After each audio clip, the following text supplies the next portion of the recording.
Bonjour à toutes et à tous, bonjour à vous Thierry Messant, bonjour messieurs les frères Buffet et pour cette émission un peu spéciale puisque nous allons parler bien entendu avec Thierry Messant qui réside à Damas de la situation actuelle puisqu'on sait qu'il y a des combats très durs dont la presse sur lesquels ces combats, la presse fait l'impasse puisque la vocation de la presse, c'est de vendre du papier ou de vendre de l'image, de vendre de l'espace publicitaire et surtout pas d'informer.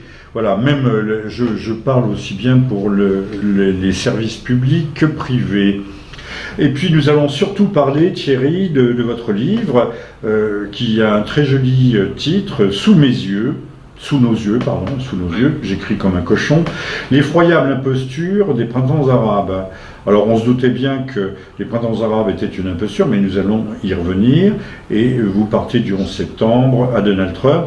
J'ai publié moi-même mon livre sur les fiancés de la mort et sur le terrorisme, les stratèges de la terreur globale, qui démarre également au 11 septembre. Voilà, Thierry, parlez-nous un peu de la situation. On nous a dit que des pluies de roquettes ou d'obus de mortier tombaient sur la place des Omeyyades. La bataille fait rage. Non, sur la place des Abbassides. Des Abbassides, pardon. Merci de me corriger. C'est à l'autre bout de la ville.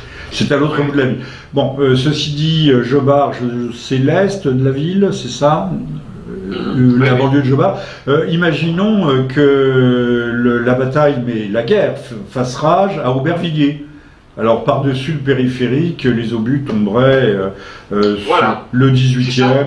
C'est ça, parce que le quartier de Jobar jouxte le quartier, jouxte la vieille ville, en fait. Et, en fait, vous franchissez une rue, et tout d'un coup, vous arrivez dans Stalingrad détruit. C'est vraiment très impressionnant. Oui, d'une rue à l'autre, et il faut le préciser également, c'est la Bab Touma, donc la porte de Saint-Thomas, et c'est le quartier chrétien. Et quand on se promène dans les rues du quartier chrétien, par moment, il vaut mieux se mettre le long des murs parce que des éclats, des engins peuvent retomber à l'aveugle, bien entendu, et on entend les crépitements des rafales d'armes automatiques. C'est assez impressionnant. Tout ça dans la vieille ville, c'est-à-dire le cœur même de la cité de Damas. Oui. Alors, que se passe-t-il exactement ? Y a-t-il des chars, d'ailleurs, qui sont utilisés par les rebelles ? Oui, d'ailleurs, les chars des rebelles ont été montrés par les télévisions étrangères, là. Donc, ce sont des chars qui ont été payés par l'Arabie Saoudite et on ne sait pas trop comment ils sont arrivés là, mais enfin bon, certainement avec l'aide des Britanniques. En tout cas, ce ne sont pas des chars qui ont été saisis à l'armée, hein, pas du tout. Hein. Bon. Donc, ce qui se passe, c'est que à Jobar, il n'y a plus personne n'habite là depuis maintenant plus de 5 ans, presque 6. Hein. Mais il y a toujours eu des éléments armés qui étaient dans les ruines à cet endroit-là. Et ces éléments armés ont décidé de passer à l'attaque de la capitale, comme ça arrive toujours à la fin d'une guerre en fait. Et voilà, donc ils sont rentrés dans les quartiers habités avec les tanks et ils ont commencé à tirer partout. Donc l'armée syrienne est intervenue, tout ça, on a repoussé une première fois, ils sont revenus à l'intérieur, on les a repoussés, etc. L'aviation est allée bombarder leurs repères à Jobar. Et voilà, maintenant on est dans une situation où il y a des éléments armés qui se promènent dans la ville, qui font des incidents ici et là. On a donc rétabli quelques checkpoints, mais pas beaucoup, mais enfin on en a rétabli. Il y a des contrôles d'identité dans la rue, tout ça. C'était plus le cas depuis 3 ans au moins. Hein. Oui, 2013, donc, c'est ça. Voilà, c'est reparti comme ça. Les habitants de la partie est de la ville sont très précautionneux. En fait, il devient difficile de circuler, si vous voulez, parce que vous ne savez pas si vous allez pas vous retrouver tout d'un coup face à des djihadistes. C'est ça la difficulté. Ça peut être gênant, et je sais qu'en 2013, on évitait de prendre les taxis seuls parce qu'on pouvait être enlevé. Et sur cette grande avenue, il y a une grande avenue qui passe le long du musée national d'ailleurs. On évite de marcher au milieu du trottoir, on rase un peu les murs. Non, là, cet endroit-là, normalement, on circule à cet endroit-là. Bon, on circule. Donc la situation n'est pas très agréable, mais rien de commun avec 2013. Ce n'est pas l'offensive du Tet. Non, alors la différence, c'est que là, les combattants à Jobar, ils sont pas entre 800 et 1600, mais certainement pas plus que ça. Tandis que ce qui s'était passé par le passé, et particulièrement lorsque François Hollande avait déclenché l'opération Volcan de Damas et tremblement de terre de la Syrie, en juillet 2012, à ce moment-là, il y a 40 000 hommes qui venaient de Jordanie et qui ont attaqué la capitale. Ça, c'était autre chose. C'était vraiment très, très dangereux. Oui, rien de commun. Mais on avait dit qu'à Jobar aussi se conduisait une guerre souterraine, qu'il y avait des excavations, des tunnels, parfois sur une dizaine, voire plus de niveaux. La population, d'ailleurs d'Amassen, qui n'est pas forcément très gentille, mais qui en a peut-être assez, avait demandé à l'armée, au gouvernement, de gazer ces tunnels, ce à quoi les autorités s'étaient refusées. Et, non, c'est pas ça, c'est pas ça. La difficulté, c'est que on ne sait pas détecter ces tunnels. C'est toujours au dernier moment qu'on découvre, tiens, c'est à tel endroit ou tel autre. L'armée ici n'a pas de moyens qui lui permettent de savoir où ces tunnels sont percés. Donc quand les foreuses sont mises en marche, les foreuses qui sont fournies par la société Caterpillar pour le compte de l'OTAN, quand les djihadistes utilisent ces foreuses, on les entend. On sait que voilà, ils sont en train de creuser quelque part, mais on ne sait pas où exactement. Oui, et du coup, les combattants rebelles débouchent au petit matin, la nuit, à partir de ces tunnels, et peuvent lancer des attaques. Mais on avait dit aussi, et on va peut-être en terminer là sur ce point, que l'aviation se refusait, et là vous me dites qu'elle est intervenue, se refusait de bombarder parce que les rebelles avaient encore des otages qu'ils mettaient sur les toits, parfois d'ailleurs dans des cages. Enfin, alors, qu'en est-il? Il n'y a plus d'otages, toujours des otages? En fait, je pense qu'ils ont encore des otages, mais il n'y a pas le choix. Si on ne bombarde pas leurs quartiers généraux, et évidemment, ça va continuer. Ils vont tuer beaucoup plus de gens en ville que si l'armée syrienne les bombarde et tue les otages. Bon, écoutez, c'est une affaire que nous suivons. Enfin, ça a de moindre importance par rapport à Mossoul, où il n'y aurait aussi que 2000 combattants qui soient enfermés dans la vieille ville, mais cela peut prendre des mois, voire encore au moins une année avant de déloger ces gens, alors que les engins de guerre ne peuvent pas pénétrer dans les ruelles fort étroites de Mossoul. Alors, sous nos yeux, l'effroyable imposture des printemps arabes du 11 septembre à Donald Trump, je note bien.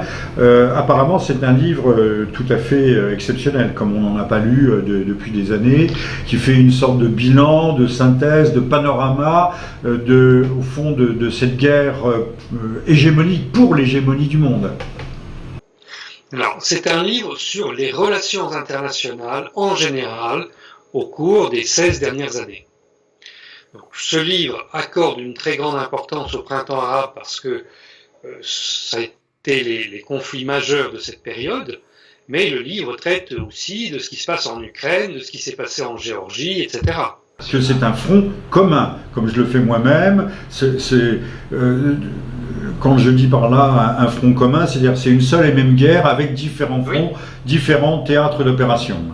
Voilà.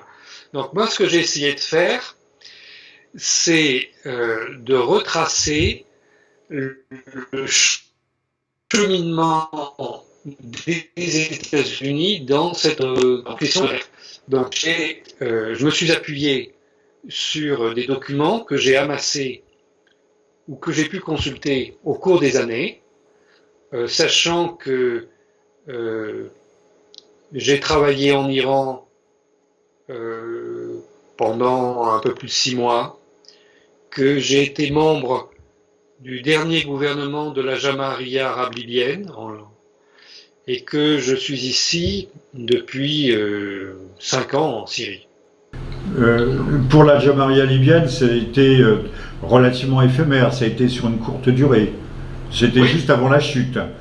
D'ailleurs, vous oui, aviez été pris dans la nasse et vous avez eu beaucoup de chance de pouvoir être exfiltré sain et sauf. oui, mais lorsque j'étais en Libye, euh, Muammar Kadhafi m'avait confié la responsabilité de préparer l'Assemblée générale des Nations unies, puisque j'expliquais que le droit international était favorable à la Libye et aurait dû euh, permettre de condamner l'OTAN et, disons, la coalition occidentale. Donc il m'avait confié la charge de préparer cette Assemblée générale qui aurait dû se tenir au mois de septembre, mais la Jamaria est tombée au mois d'août. Et à ce titre, j'avais le pouvoir de convoquer les différents ministres et leur demander de me donner des différents documents dont je pouvais avoir besoin. Alors, une grande partie du gouvernement avait fait défection, donc les choses étaient compliquées, mais euh, il restait quand même divers autorités politiques et des hauts fonctionnaires avec lesquels j'ai traité. J'ai eu l'occasion à ce moment-là de voir toutes sortes de documents dont personne n'a jamais entendu parler, mais qui vont aussi bien des documents qui avaient été saisis par les services secrets libyens aux documents internes du Conseil de sécurité ou des comités sur les sanctions. Voilà. Donc, ce que je veux dire, c'est qu'à toutes les étapes, en Iran, en Libye, j'ai eu accès à l'information dont disposaient ces gouvernements et une information qui n'a jamais été publiée ni dans la presse locale ni dans la presse internationale. Alors, je précise que votre livre est paru en France, il est déjà accessible aux éditions 2001. Donc on peut l'acheter Voilà. directement chez l'éditeur, mais j'imagine aussi sur les grands sites de diffusion. Donc les personnes qui l'ont payé en précommande ont dû le recevoir hier matin ou ce matin même. Et puis, à partir de lundi, ce livre est disponible dans les librairies. Mais je pense qu'il va falloir exiger du libraire qu'il Vous pensez que la FNAC le mettra sur ses rayons? parce que donc toujours est-il que dans ce livre, j'analyse la politique des États-Unis et j'explique comment on est passé d'un projet général de remodelage du Moyen-Orient élargi, selon leur expression, c'est-à-dire de la destruction des États du Maroc jusqu'en Afghanistan, c'était le plan initial, que tous ces États, sans exception, qui soient amis ou ennemis des États-Unis, soient détruits et que à la place on les fragmente pour des États de moins de 10 millions d'habitants, ça c'est selon leurs documents, c'est ce qu'ils expliquent. Donc ce projet progressivement a été modifié et est devenu un projet visant à placer au pouvoir dans un premier temps les frères musulmans dans toute cette région. Donc j'explique comment on est passé, comment on a fait maturer ce plan, le rôle des Britanniques dans cette affaire, parce que les Britanniques, en fait, en 2004, ils ont réagi à l'échec des États-Unis en Irak. Vous vous souvenez que en 2004, il y avait une résistance très forte contre l'envahisseur états-unien et que les troupes des États-Unis en étaient à s'enfermer dans leur propre base parce que dès qu'ils sortaient, ils se faisaient tirer dessus. Donc les Britanniques ont considéré que ça se retournait contre eux aussi, puisqu'ils avaient mené cette opération ensemble. Je vous rappelle que l'annonce de cette attaque a été faite conjointement par les États-Unis et le Royaume-Uni au Conseil de sécurité, que voilà, le Royaume-Uni allait perdre tous ses réseaux dans cette région, pas simplement en Irak, mais dans cette région. Donc à ce moment-là, il y a eu une révolte des diplomates au Foreign Office. ils ont écrit une lettre en interne, ça n'était pas fait pour être publié, mais c'est sorti quand même, une lettre en interne à Tony Blair, et ils lui ont dit il faut arrêter de soutenir l'opération en Irak et il faut proposer une autre solution aux États-Unis en fonction de ce que nous savons faire. Donc à ce moment-là, le MI6 a conçu un projet. Alors là aussi, nous avons les documents de tout ça. Hein. Le MI6 a conçu un projet. Vous n'avez pas écrit un roman, vous avez écrit un témoignage documenté, archivé, avec des références aux archives, au contraire des gens qui publient du simple jus de crâne. C'est le contraire du jus de crâne. Voilà, alors, je n'ai pas joint un document dont je parle, parce que sans ça, il faudrait faire un gros volume. Bon. Mais je les tiens à la disposition de la justice. Alors, toujours est-il que les Britanniques ont mis au point un projet qui consistait à reproduire dans le Moyen-Orient élargi ce qu'ils avaient fait en 1916 avec Laurence d'Arabie et qu'on appelait la Grande Révolte arabe. Alors la Grande Révolte arabe, ça n'a jamais été une révolte arabe, hein. Ça a été la manipulation de la famille des Séouds et de la secte des Wahhabites pour renverser l'Empire ottoman. Et à quoi on voit que ça n'est pas une révolte arabe? Eh bien, tout simplement parce que ça s'est terminé par l'échec des revendications des Arabes qui avaient pourtant participé à cette opération en croyant qu'elle leur serait favorable, mais à la fin, eh bien, l'Empire britannique a remplacé l'Empire ottoman. Oui, les promesses n'ont jamais été tenues. Jamais été tenues, et on sait maintenant que, puisque les Britanniques ont publié beaucoup de choses là-dessus, on sait maintenant qu'ils n'avaient jamais l'intention de tenir leurs promesses. Hein. C'est ça l'ennui avec les anglo-saxons, c'est que ce sont de fiefés menteurs. Mais enfin bon, le shérif de la Mecque quand même avait obtenu le royaume de Jordanie. Oui, bon, il a obtenu le royaume de Jordanie, mais qui était sous contrôle des Britanniques. Donc tout ça, c'était entièrement une opération britannique. Et le petit émirat qu'il y avait en 1921 en Jordanie, il a disparu. Hein. Bon. Donc toujours est-il que l'idée des Britanniques, c'est nous allons placer un groupe que nous connaissons parce que nous l'avons créé nous-mêmes, les frères musulmans, on va l'installer au pouvoir en s'appuyant sur les réseaux qu'on a traditionnellement là-bas. Ils l'ont créé en 1928 avec Hassan el-Banna en soutenant... Alors c'est ça que... Alors ça aussi, voilà, c'est une chose que je répète. Hassan el-Banna qui est le grand-père de Tariq Ramadan. Donc tout le monde dit que les frères musulmans ont été créés en 1928 par Hassan el-Banna en Égypte, c'est tout à fait vrai, mais ça n'a aucun rapport avec l'actuelle confrérie des frères musulmans. Parce qu'en fait, quand Hassan el-Banna, après avoir fait assassiner plusieurs personnalités en Égypte, a lui-même été assassiné, la confrérie a été dissoute, tous ses dirigeants ont été emprisonnés, et pendant qu'ils étaient emprisonnés, les Britanniques ont recréé la confrérie avec une seule personne qui était quelqu'un qui venait effectivement du comité directeur précédent de cette organisation, mais il était tout seul, et ils ont recréé autour de lui la confrérie. On voit très bien que c'est fait contre la confrérie historique, parce que tous ceux qui étaient en prison se sont opposés à cette recréation des frères musulmans. Bon. Toujours est-il que c'est la confrérie qu'on connaît aujourd'hui. Par la suite, les Britanniques ont fait rentrer les États-Unis dans cette opération, mais ça a demandé un peu de temps, parce qu'au début, la CIA, elle était contre Israël, parce qu'au début, enfin, à la fin de la Deuxième Guerre mondiale, la CIA, c'était des gens qui avaient participé à la guerre, et qui étaient des gens du peuple, et qui n'étaient pas du tout favorables au projet colonial. Mais par la suite, il y a eu des réformes successives à la CIA, et ce sont des gens de la gentry de la Nouvelle-Angleterre qui se sont retrouvés à la tête de cette organisation. Et donc eux, ils étaient favorables à Israël comme les Britanniques, et à ce moment-là, ils ont pu rentrer dans la confrérie.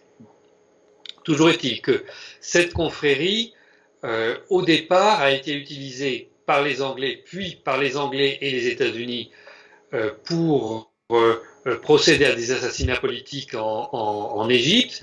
Puis ça s'est avéré tellement utile, cette organisation, qu'en 1978, le président Jimmy Carter et son conseiller de sécurité, M. Brzezinski, ont décidé de faire appel à cette organisation pour mener un combat contre le gouvernement communiste en Afghanistan.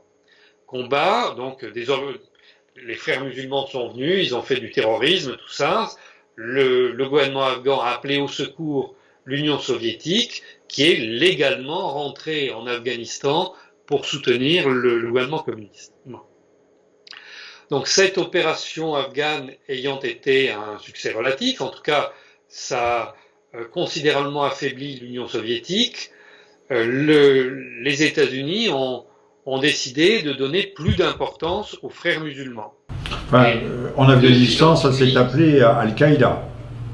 Oui, alors Al-Qaïda, en fait, ce sont les combattants des frères musulmans en Afghanistan, mais l'expression n'a été utilisée que après la guerre d'Afghanistan, hein, parce que Al-Qaïda, c'est la base de données, c'est le registre informatique sur lequel on a le nom des combattants. Et en fait, c'est un annuaire de mercenaires qu'on va utiliser à des endroits différents. Et comme on les a utilisés en Bosnie, etc. Oui, alors, l'opération en Bosnie est très intéressante parce que les frères musulmans ont été employés pour ce qu'on appelait la Légion arabe en Bosnie-Herzégovine, et ils ont combattu pour le compte du président Izetbegović. Izetbegović avait plusieurs conseillers, dont un conseiller médiatique pour les médias, et il l'a revendiqué lui-même, hein, c'est Bernard-Henri Lévy. Un conseiller diplomatique, c'est Richard Perle, qui est devenu après un des grands chefs du Pentagone sous George Bush. Et c'est indéniable, puisque Richard Perle était présent dans la délégation d'Izetbegović aux accords de Dayton. Et le conseiller militaire, c'était Oussama Ben Laden. Donc tous les trois étaient conseillers en même temps du président Izetbegović. Ils peuvent le dire, mais il y a des faits, il y a tout ça est facile à prouver. Bon. Après ça, l'expérience qui a été menée là-bas a amené l'OTAN à intégrer les frères musulmans comme force supplétive de l'Alliance Atlantique. Donc c'est ce qu'on a appelé le Gladio B par analogie avec le Gladio A qui était l'opération d'utilisation des anciens nazis en Europe pour permettre à l'Alliance Atlantique de conserver le pouvoir et de ne pas avoir de gouvernement avec des communistes en Europe. Donc ça aussi, c'est parfaitement documenté. Oui, mais Thierry, c'est parfaitement documenté. C'est vrai, mais on va dire que vous êtes un super complotiste. Vous voyez des complots partout, des conjurations partout. Je ne suis pas un complotiste, je suis quelqu'un qui travaille sur un document. Hein. Donc si vous contestez ces documents, dites-le. Hein, mais enfin, moi, personnellement, voilà, je ne conteste rien, bien entendu. Mais c'est le reproche qui va vous être fait pour qu'on vous assassine au moins médiatiquement une fois de plus. Bon, d'accord, mais moi je m'appuie sur des documents, et des documents d'ailleurs dont beaucoup, pour cette période, ont été publiés par les gens qui ne manqueront pas de m'accuser de les lire. Enfin, ça c'est comme ça. Alors, les frères musulmans ont été contrôlés depuis 1961 par une organisation au-dessus d'eux, qui est la Ligue islamique mondiale. C'est une organisation saoudienne, alors qui a la particularité de contrôler à la fois les frères musulmans et les Naqshbandis, qui sont un ordre soufi qui existe dans les Balkans, en Turquie et en Asie centrale. C'est un ordre prêcheur. Oui. Alors, normalement, si vous voulez, aussi bien les frères musulmans, c'est pas du tout, c'est ni arabe, ni musulman du tout. C'est une organisation politique tenue par les Britanniques. Mais de l'autre côté, l'ordre des Naqshbandis, ça c'est une vraie, il y a une vraie tradition musulmane derrière. C'est pas arabe, mais c'est une vraie tradition musulmane. ça existait déjà depuis plusieurs siècles, et depuis plusieurs siècles, cet ordre a fourni des combattants qui ont fait la grande révolte contre le tsar et différentes choses comme ça. Bon. Donc, la Ligue islamique mondiale a utilisé les Naqshbandis là où ils existaient, donc en Bosnie-Herzégovine, puis au Kosovo, en Tchétchénie, dans d'autres endroits comme ça. Au début, il n'y avait pas de communication vraiment entre les frères musulmans et les Naqshbandis. Mais maintenant, il y en a une, elle a été réalisée ici en Syrie, où les deux organisations se fondent l'une dans l'autre et c'est ensemble que ces deux organisations ont créé Daesh, par exemple. Alors, c'est assez intéressant parce que Daesh, oui, c'est une scission d'Al-Qaïda. Ce sont de purs wahhabites, takfiristes, mais normalement, les Naqshbandis, vous l'avez bien souligné, ce sont des soufis. Or, il n'y a pas d'entité plus épouvantable pour un wahhabite qu'un soufi. Donc, on voit bien qu'il y a, et ça va dans votre sens, ça milite pour confirmer vos dires, qu'il y a un chapeau politique, voire géopolitique, qui réussit à rassembler des pôles qui sont en fait par principe, par nature, totalement antithétiques, antinomiques, antagonistes. Alors, il faut avoir en tête que la Ligue islamique mondiale, qu'on présente comme une gentille association qui tient des stands et vend des Corans ici ou là, en réalité, c'est une organisation gigantesque dont, et ça c'est pas moi qui le dis, ça c'est Pierre Conessa qui l'a écrit. Pierre Conessa, c'est un ancien haut fonctionnaire du ministère de la Défense français. Il a écrit récemment un livre à ce sujet et il dit que la Ligue islamique mondiale a un budget supérieur à celui du ministère de la Défense saoudien. Donc, quand on sait que l'Arabie Saoudite, c'est un des plus grands importateurs d'armes du monde... ça se compte par milliards de dollars. Riyad doit importer beaucoup d'armes pour pouvoir approvisionner en munitions, en matériel divers et variés, non pas les maquis, mais les combattants des différents fronts de Syrie et d'Irak. Oui. Alors, il faut savoir qu'au début, la Ligue islamique mondiale achetait ses armes en Israël. Pendant la guerre d'Afghanistan, les frères musulmans, ils étaient environ entre 30 et 35 000 qui sont allés se battre en Afghanistan, recevaient leurs armes d'Israël. Pour ceux qui nous racontent que c'est des musulmans, c'est assez drôle, quoi. Bon. Donc, ces gens ont... Et pour ceux qui auraient des doutes, ça n'a rien d'extraordinaire, puisqu'on sait très bien qu'Israël, pendant la guerre Irak-Iran, vendait des armes à l'Iran. Oui, tout à fait. Donc, tout à fait. Alors, ça aussi, il y a tout un développement dans mon livre à ce sujet très très instructif sur qui est qui en Iran. Oui. Voilà. Donc, cette organisation a travaillé pour le compte des États-Unis et du Royaume-Uni pour organiser ce qu'on appelait les printemps arabes. Donc, cette opération, elle a commencé en Tunisie. Donc, on nous dit, voilà, en Tunisie, il y a eu un suicide d'un vendeur de rue, qui a provoqué un terrible émoi dans le pays, les gens sont sortis dans la rue, et ils ont renversé le président Ben Ali. Donc ça, c'est tout simple, mais c'est pas vrai. Ou plutôt, c'est pas exactement comme ça que ça s'est passé. D'abord, c'est un fait divers qui n'avait aucune connotation. Les frères ont brodé autour de ce suicide pour en faire un symbole de leur revendication.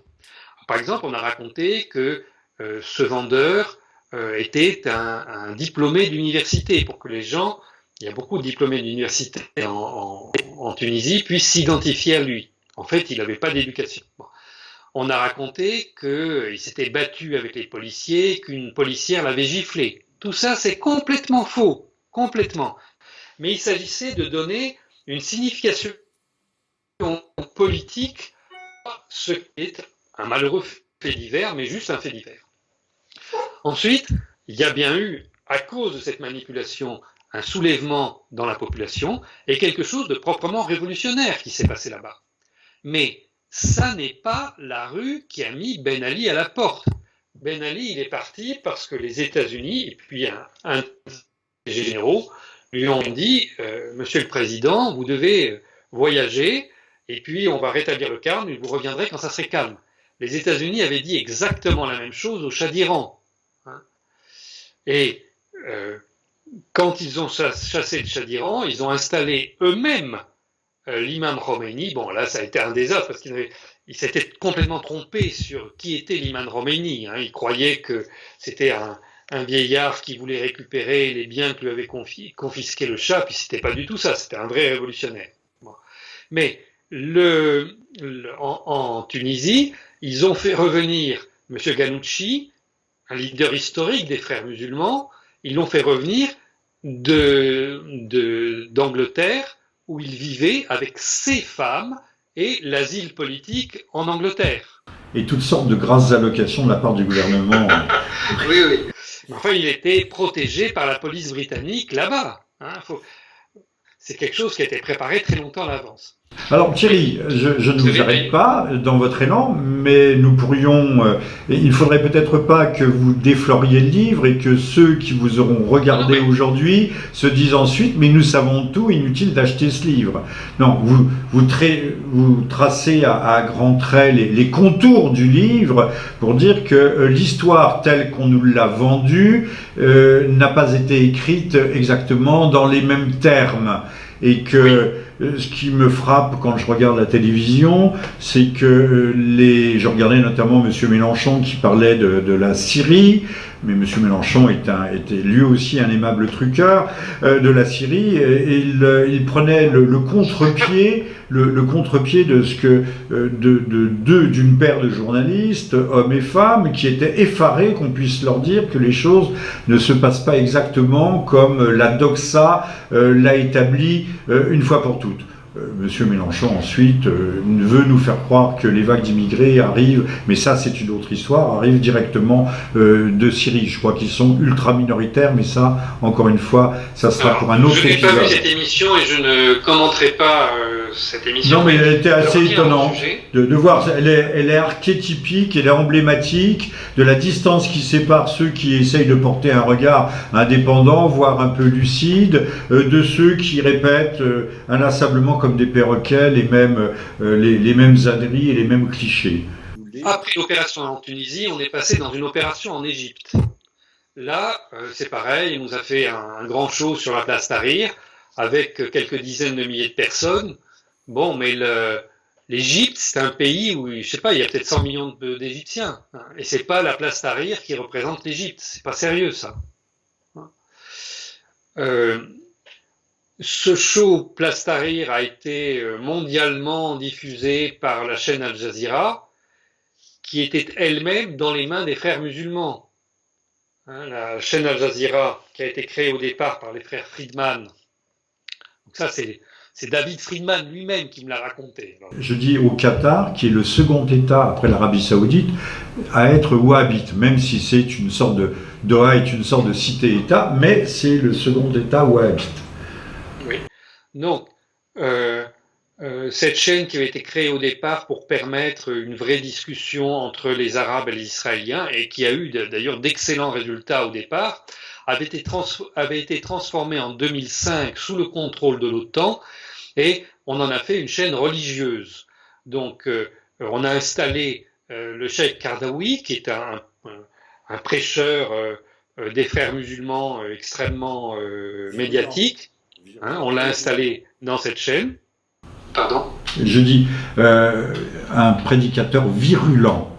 Il a été viré depuis, hein, mais il y a eu un changement au Qatar, un changement de politique, ça a été réorienté. D'ailleurs, on ne parle plus beaucoup d'Al Jazeera de ce côté-ci. Oui, les erreurs qu'ils ont commises leur ont fait perdre l'aura qu'ils avaient et la grande partie de leur audience. Hein. Mais donc, cette chaîne de télévision a été réformée par M. Gibril, qui était un Libyen.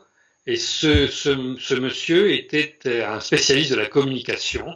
C'est lui qui a appris aux différents émirs du Golfe à parler le langage démocratique. C'est pour ça que vous pouvez entendre un un prince saoudien vous dire sans rire qu'il est pour la démocratie alors qu'il vit dans un régime qui est une dictature monolithique absolument effrayante. Bon.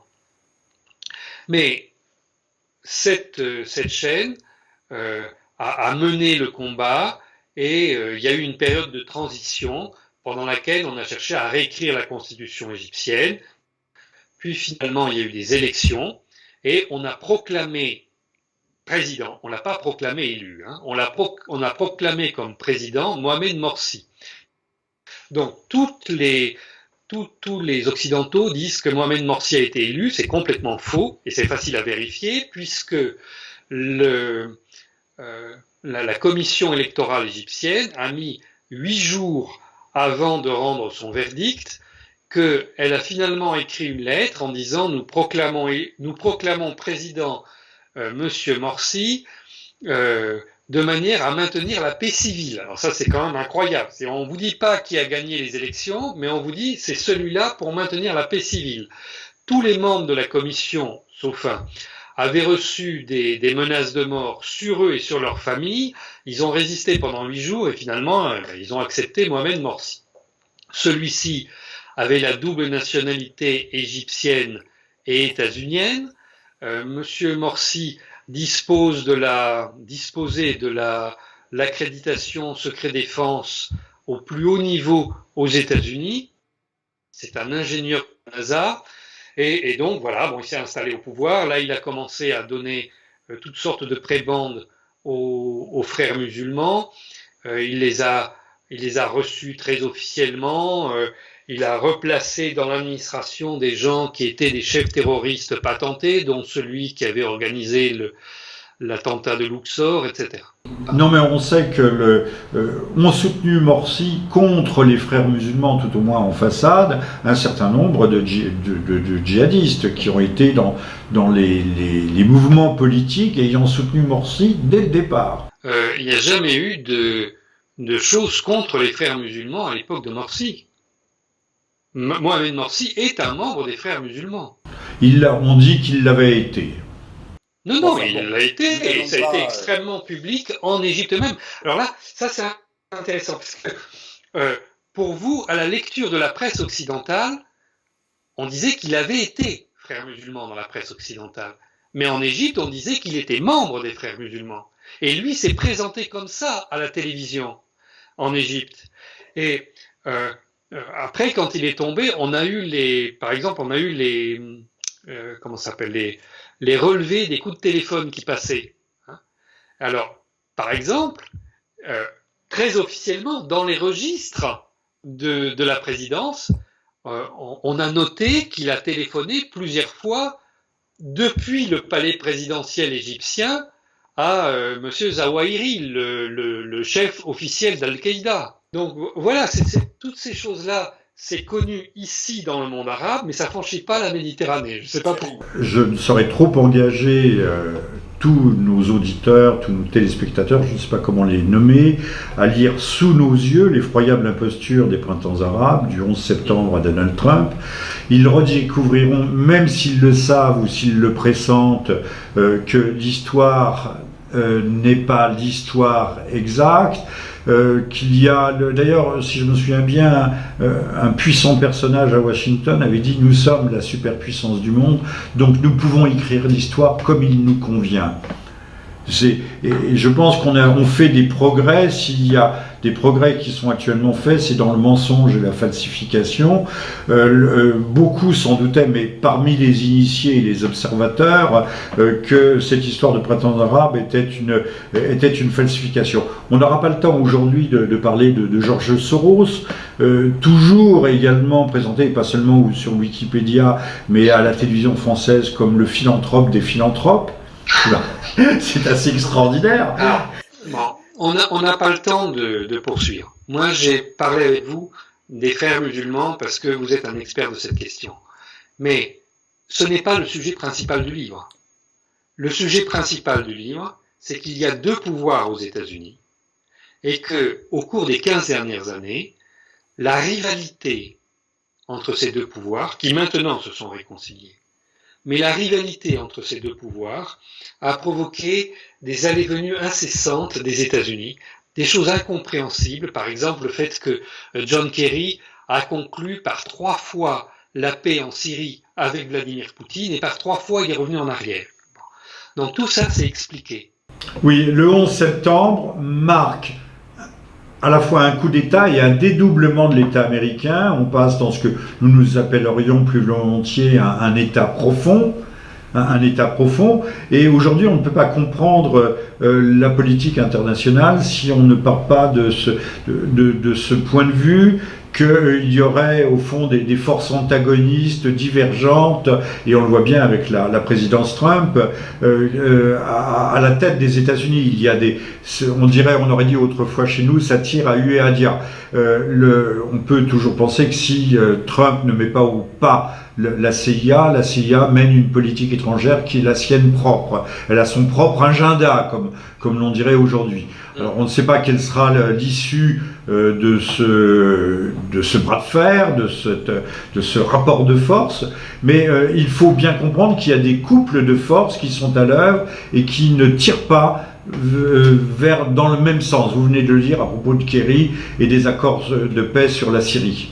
Donc aux États-Unis, pendant l'administration Bush, ce qu'on appelle le gouvernement de continuité, c'est pas moi qui l'appelle comme ça, ce sont les textes officiels des États-Unis, le gouvernement de continuité et la Maison Blanche tiraient dans la même direction pour une simple et bonne raison, c'est que le vice-président Dick Cheney était membre des deux structures en même temps. Mais avec l'administration Obama, il y a eu un dédoublement. Les deux structures avaient le même objectif, mais n'avaient pas les mêmes méthodes. Il y avait une rivalité entre eux à celui qui irait le plus vite dans sa méthode. Avec l'élection de Donald Trump, c'est autre chose qui se passe, puisque Donald Trump est un anti-impérialiste. Donc, maintenant, les deux anciens pouvoirs, les membres de l'ancienne administration Obama et les membres du gouvernement de continuité se sont réconciliés, enfin ils n'ont jamais été vraiment ennemis, mais si à un moment ils ont été ennemis, mais ils se sont vraiment réconciliés contre Donald Trump. Voilà. C'est le schéma général. Mais dans ce livre, j'aborde en détail la politique de ces deux groupes, de ce troisième groupe aussi maintenant, et la manière dont ils ont ensemble mené la totalité des guerres que nous avons vues au cours des 15 dernières années. Et des guerres qui risquent également de se produire ou de se développer, puisque nous avons une reprise du foyer ukrainien, mais la Géorgie est toujours instable, nous avons le Haut-Karabakh, le Caucase est une zone extrêmement sensible, et qui est à proximité immédiate des théâtres d'opération du Proche-Orient. Dernière chose sur ce livre, il est écrit d'une manière originale, il y a 3 parties, qui racontent 3 fois la même histoire, mais de 3 manières totalement différentes. La première partie, c'est ces 15 années vues depuis la France. Alors, en France, on ne sait pas ce qui se passe, et les gouvernements successifs essayent de défendre leurs intérêts personnels, pas les intérêts de la nation, leurs intérêts personnels en rebondissant sur les événements. Donc c'est une longue histoire de corruption des gouvernements de Nicolas Sarkozy et de François Hollande. La deuxième partie, c'est comment tout ça a été vécu par les frères musulmans. Donc, alors je repars depuis leur création, mais comment dans ces dernières années, ils ont affiné leur méthode, développé leur idéologie, développé leur stratégie militaire, et développer leur implantation dans différents pays. Alors n'oublions pas que les frères musulmans, c'est pas seulement en Égypte, en Tunisie ou même au Maroc, c'est aussi en France et en Europe, où ils sont tout puissants, sous couvert de différentes organisations qui ont pignon sur eux et qui sont éventuellement subventionnées par l'État d'ailleurs. Absolument, mais vous avez le livre de Jean-Louis Zambert qui est rédigé d'après des rapports des renseignements généraux français sur le soutien apporté par François Mitterrand aux frères musulmans. C'est absolument invraisemblable. On pourrait dire aussi que M. Obama avait des membres des Frères musulmans dans son entourage proche, peut-être Mme Yuma Abeddine, qui était la proche collaboratrice, l'intime parmi les intimes de Mme Clinton. Oui, et il y avait un responsable des Frères musulmans au sein du Conseil national de sécurité des États-Unis pendant plusieurs années. Oui, les premières années d'Obama. Et la troisième et dernière partie, c'est sur comment tout ça a été organisé par Londres et par Washington. Voilà.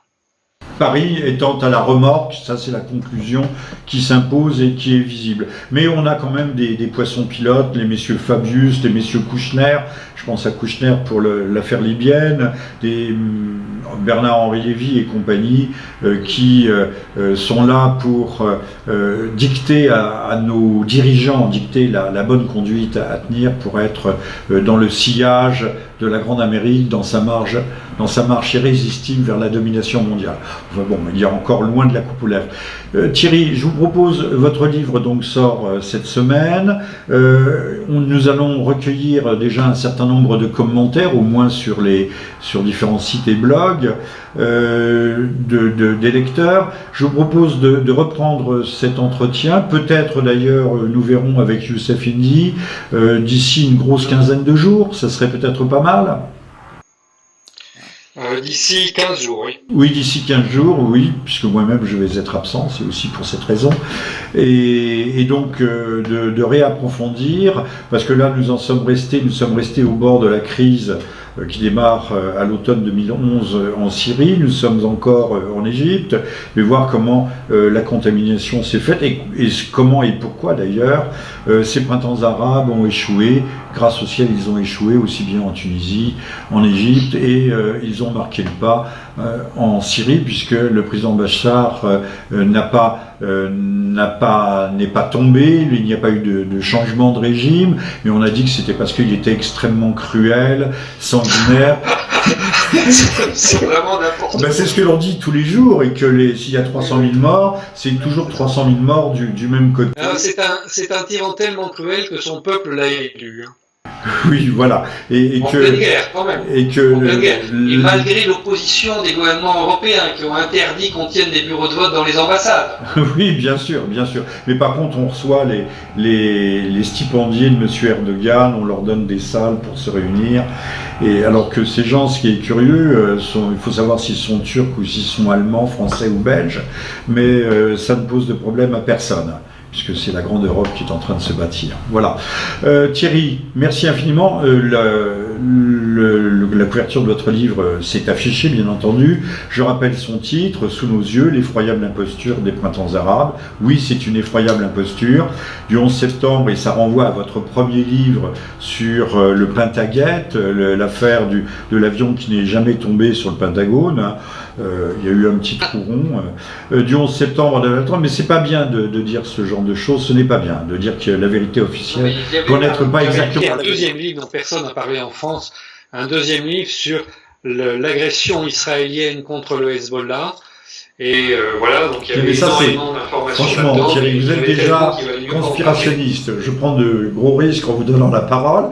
Et là, vous êtes dans les zones carrément interdites. Vous n'avez pas le droit de dire ce genre de choses. En tout cas, contrairement à ce que l'on pourrait croire qu'en démocratie, le débat est libre, les idées sont discutées, détaillées, décortiquées. Non, il y a des opinions qui sont carrément interdites. Alors, dans ce livre, vous trouverez le résumé de plusieurs documents absolument ahurissants, y compris le traité secret de M. Juppé et de M.